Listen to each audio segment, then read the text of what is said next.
Thank you, Brian. And Sneak, you keep your mouth shut, boy. Appreciate being up here today. My problem is, he said, give your life testimony. And I said, well, how many days do you have? At 84, there's a lot of things you could talk about. So I said, Lordy, he said, you got 30 minutes. And he said, at best, 30 minutes. So you got to then start honing things down. But, I feel like the most blessed person in the world. God has done so many things in my life. Miraculous things he's done just over and over and over. And, his protective hand has been around me very tightly, at least 4 times I know of. Starting when I was 2 or 3 years old. As you've heard a lot of people do, you take your mother's bobby pin and stick it into a plug. Well, I did that. The problem is that circuit had been giving my dad problems for a long time.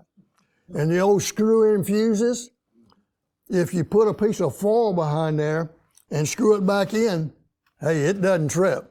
It may burn your house down, but it's not going to trip that circuit. And that's the one I was stuck and frozen to for I don't know how long. And, my arms were burned. I've got a picture of me on my tricycle, holding both arms up, wrapped to my elbows on both of them, just grinning ear to ear. And used to have scars, but at 84, scars look like regular skin nowadays. That's the first time that I know of that God's protective hand. And I know at least 3 other times in car wrecks and things that he's protected me at various points. One of them, my best buddy was crushed to death. I walked home. He was there watching me. But I want to talk today about a miracle that took place starting in 06. And God doesn't give you the answer many times to what's taken place. And you sit there and wrestle, why did this take place? Why did this happen? And in this particular instance, we moved from Moscow, Texas to Spring, 06.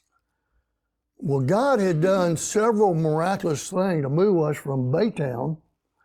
Nice job, nice house. Wife was church financial secretary. Moved us out in the piney woods of East Texas in Moscow, living in a 17-foot travel trailer. No power, no electricity, no sewer. God did at least 4 miraculous things for that to take place. And we was there for 10 years.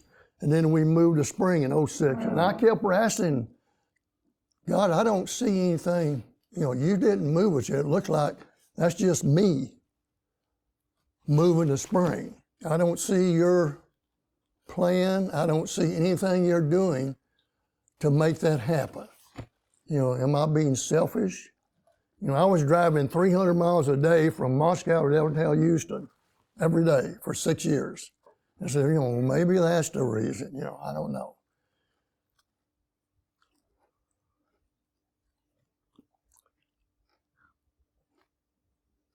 But God knew that in 2016, something was going to happen, and we needed to be here.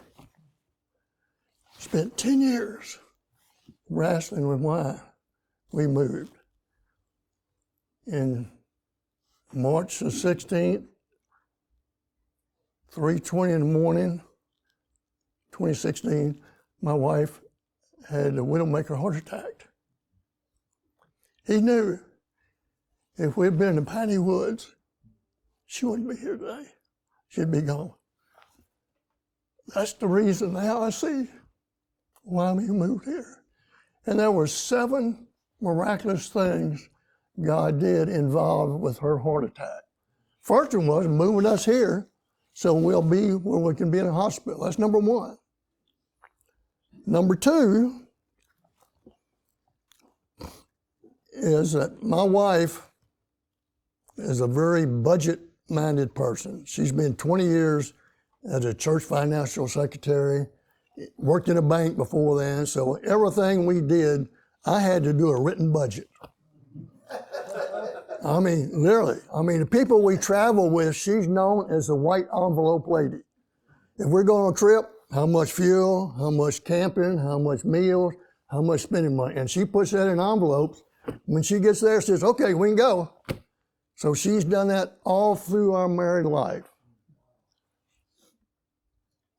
One Saturday, our 3 girls came over.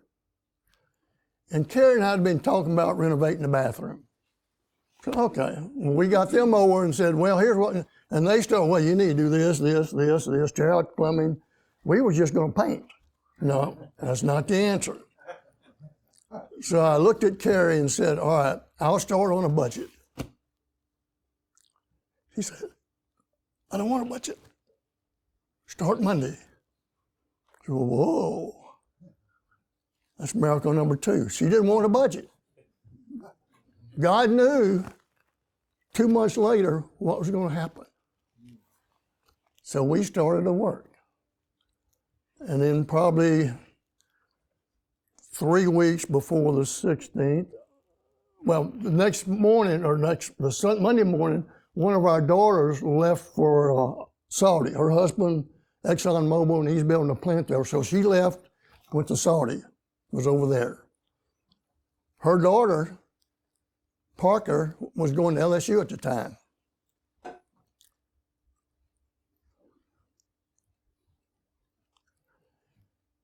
And I've got all these dates somewhere and I can't find them, but the Lord sent a thunderstorm or rain in Baton Rouge.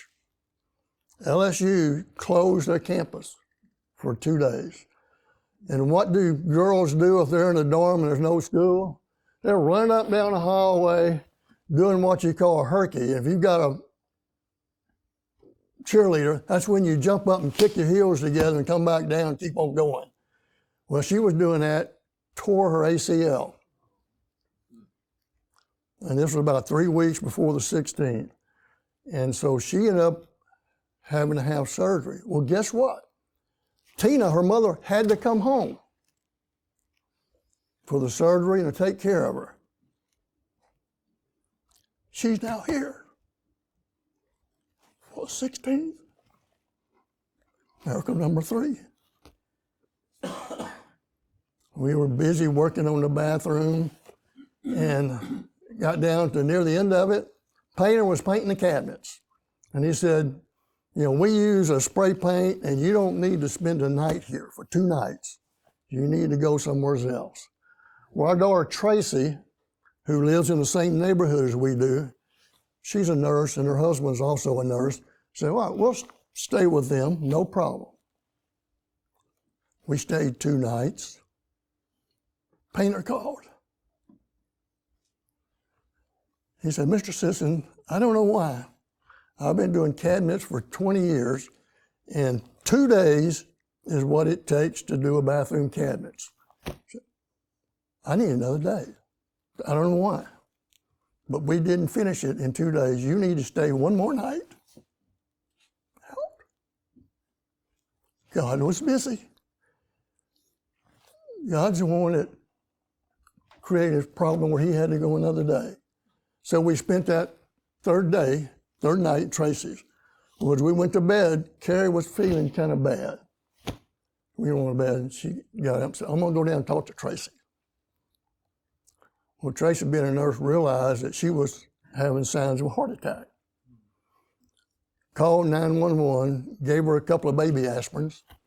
911 got there, no signs. The aspirins apparently got rid of all the signs she was having a heart attack. No signs, nothing, they couldn't find anything. They said, well, we probably ought to take you to the hospital anyway. Of course, my 2 nurses said, yes, she's going to the hospital. So take off and they take her over to Methodist Willowbrook. They checked her out, couldn't find anything going on. Said, well, if you'll just spend the night here, we'll have better equipment, more people here, and we can run some better tests in the morning to see what's really going on. So, okay. So they put her in just a overnight room, not connected to anything at all.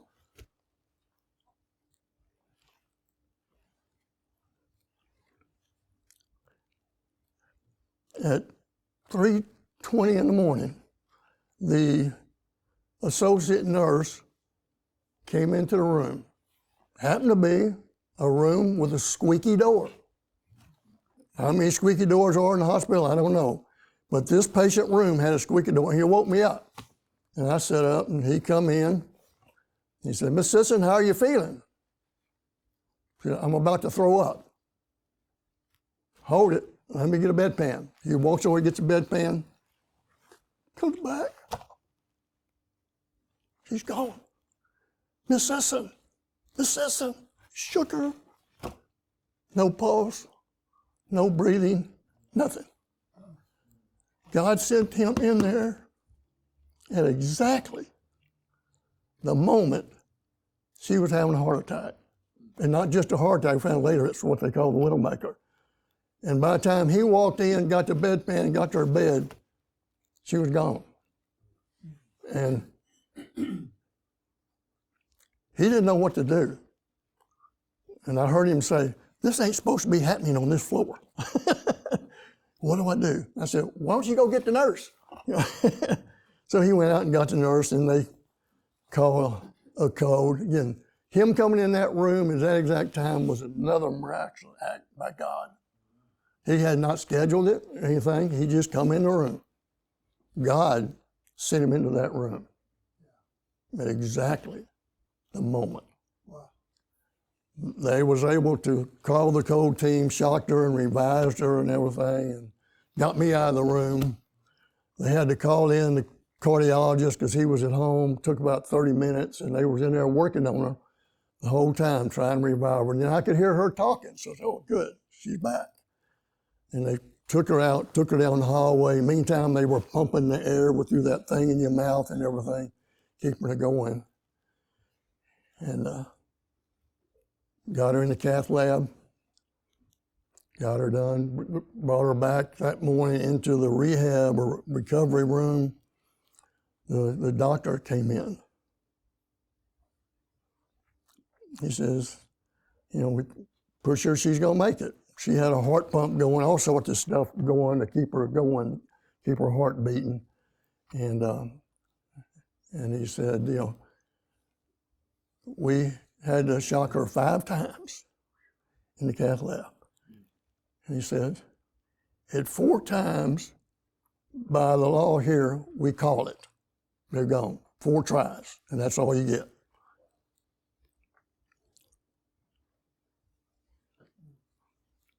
He said, somebody in that room said, "1 more time." They shocked her the 5th time. She came around, and it kept going. And he says the unusual thing is nobody in the room admits ever saying anything. But I heard somebody say, "Wow, 1 more. Thank you, Lord." He brought her out. That was number 6. Number 7, 6 months later, she goes to the cardiologist for a 6-month checkup. And they do an EKG and all that stuff, start listening to her heart. And he kept listening and listening. He'd go back and listen again. He looked at the tape and listened again. I said, "Oh, Lord, here we go." And then he sat down and says, "I don't understand it. I've never seen anybody that's had the widowmaker without having some sort of heart damage. I have checked your heart. I've run your EKG. There's no signs, none, of you ever having a heart attack. So if I just come in and examined you, I'd never know it. If it wasn't for your written records, we could never tell you ever had a heart attack." Number 7, God completely healed her. Well, dummy me, I said, "Lord, what's this all about?" She had the heart attack. The family went through all this pain. She went through the pain. Her heart's as good now or better than it was before. is there a message in that I'm supposed to be looking at? And then he reminded me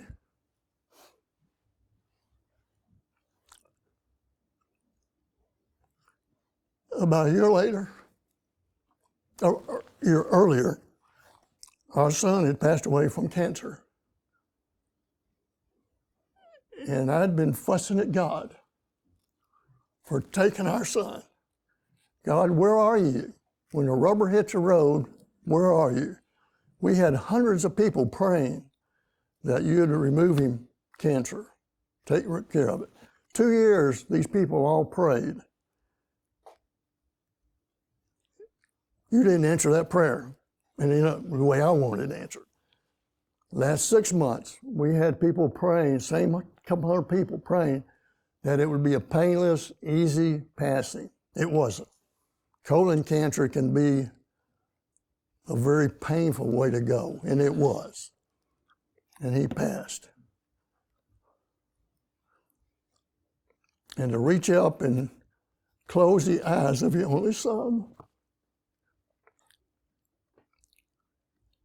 it's the hardest thing he'll ever do.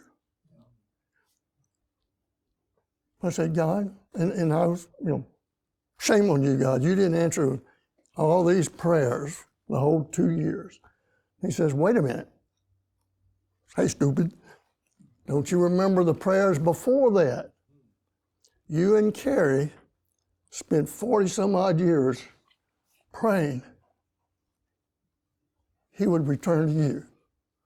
As a youth, he accepted Christ, baptized, active all the youth things. As soon as he left the college, he didn't walk from God, he ran from God. Never entered a church again, got as far from God as you could. All we could do was pray. 40 some odd years we prayed. And he said, I brought him back. He spent those 2 years asking forgiveness, rededicating his life to God. Most of the time in the hospital, he bugged that poor chaplain to death. He was always at the chaplain's office beating on his door, wanting to talk to him about the Bible and God. And in fact, he did his funeral. So God remembered, I did answer your prayers. I gave him 2 years, and he used those 2 years getting back to his roots. So you never know how God is going to answer your prayers, but he did. And I'd spent that whole year fussing that God didn't answer them. He didn't answer the way I wanted him to do, because I wanted Tommy to live and be able to go on. But God said, the only way I can bring him back is bring him to his knees. And he brought him to his knees. And he got him back. And thank you, Lord. That's the tough one. But I want to just share with you some lighter things. There are so many things that God has done.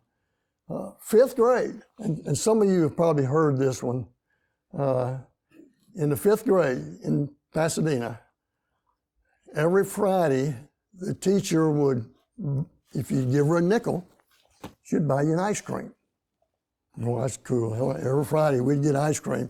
And I was sitting there eating my ice cream one day, and I noticed that cute little girl across the room never got any ice cream.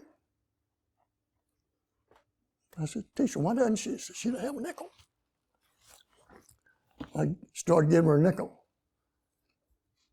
So she would get ice cream every Friday. Well, that little girl has been my wife for 65 years. The best nickel investment I've ever made. Thank you, Lord, for those nickels. And it's been a glorious 65 years. There's been ups and downs, certainly. There's been good times and bad times. But overall, it's been so wonderful. And God has blessed both of us so many times. Again, I could go through many more things. Moving to Corrigan, or Moscow, Texas, God did miraculous things there. We were living in Baytown, had a great job, making good money. Carrie was, again, the church financial secretary there in Baytown at Worcester Baptist, and things were really going smooth. And she had an uncle, lived in Moscow, had several hundred acres raising cattle and stuff. And her sister, Sue and Reggie, had a few acres on one end of his property where they had a mobile home, and mobile home, and they would go up every so often, and they invited us one weekend. So I said, all right, don't really want to go, but I'll go because you want to go up there. Just as we drove down the road on the end of her uncle's place, there was a for sale sign, 11 acres for sale. Okay. We went on down there and we was talking to her uncle, and I said, there's a for sale sign down there for 11 acres. Don't go to him. That's old Brody Jones. He has stole all that property, paying up back taxes, biggest crook in Polk County. Don't call him. Whatever you do, he'll take you to the cleaners. Okay. And her Uncle Buddy was pretty graphic in his language, so it wasn't near that nice. But anyway, he's made it very clear, do not talk or deal with Brody Jones. For some reason, and we had no intention of buying property up there at all. I said, well, let's just call him. So we called him. He said, yeah, it's 10 acres, and this is what I want for it. I'll meet you up there tomorrow if you want to. We said, sure, why not? So we went and met with nicest little old man. And I don't, if God was dealing with him at the time, I don't know for sure. Maybe he is a crusty old crooked guy, I don't know. But when we met with him and walked the place what we could, he was as sweet and as nice and said, yeah, I'll sell it to you, put whatever you want down and pay whatever you want a month for however long you want it. So, oh, okay. So that weekend, we bought 11 acres. Had no intention, no idea why, anything.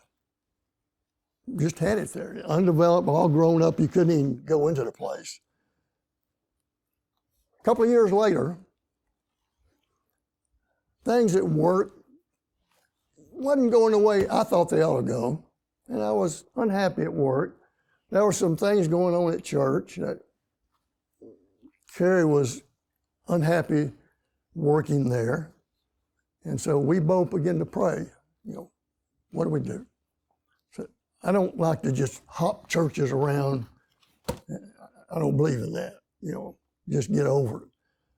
And we wrestled with it, and God said, don't you remember? You've got 11 acres in Moscow. I said, whoa. No electricity, no power, no sewer, no house. And we talked about it, and of course she was in the same way, why would we move to Moscow, Texas? Out in the piney wood, off the highway back. I said, you've got to have a job, you got to work. Says, okay. So we drove into Lufkin that next Saturday, looked around, there was 3 little bitty 1 or 2 man architectural offices there in Lufkin. Well, my specialty in what I do is design hospitals. That's all I've ever done is design hospitals, big medical centers. And I said, well,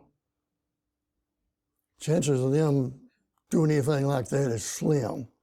And I certainly don't want to do houses, I don't want banks or 7-Elevens. I don't want to do that. So, okay, send them a resume. So we sent out a resume to all 3 of them. Next week, one of them called. And I said, okay. So I see your resume here and you do healthcare work. Yep, sure do. And that's all I do. Okay. Well, we just got an architectural contract to do a $150 million hospital expansion to Lufkin Memorial Hospital. And we don't have anybody here. that knows anything about hospitals. Lord. That's not a coincidence. That's the guidance of the Lord. So at that point, I said, yes, Lord. Well, my folks had a 17-foot travel trailer. We moved that travel trailer up in the middle of that 11 acres. No water, no electricity, no sewer, nothing. And lived in that thing because God brought us there. Made no sense buying property. Never have anybody up there doing hospital work in that little bitty town. But God took care of everything. And that's why when we left there, come here, I was looking for a sign from God, if you want to put it that way, to move back to Spring. But God knew in 2016 what was going to happen, and Carrie needed to be here where she would be in a hospital. So all of that begins to tie together. And there's so many other things he's done, you know, that I don't have time. I'm running out of time. So I think my time, oh, there you are. My time is up. Appreciate it. Thank you.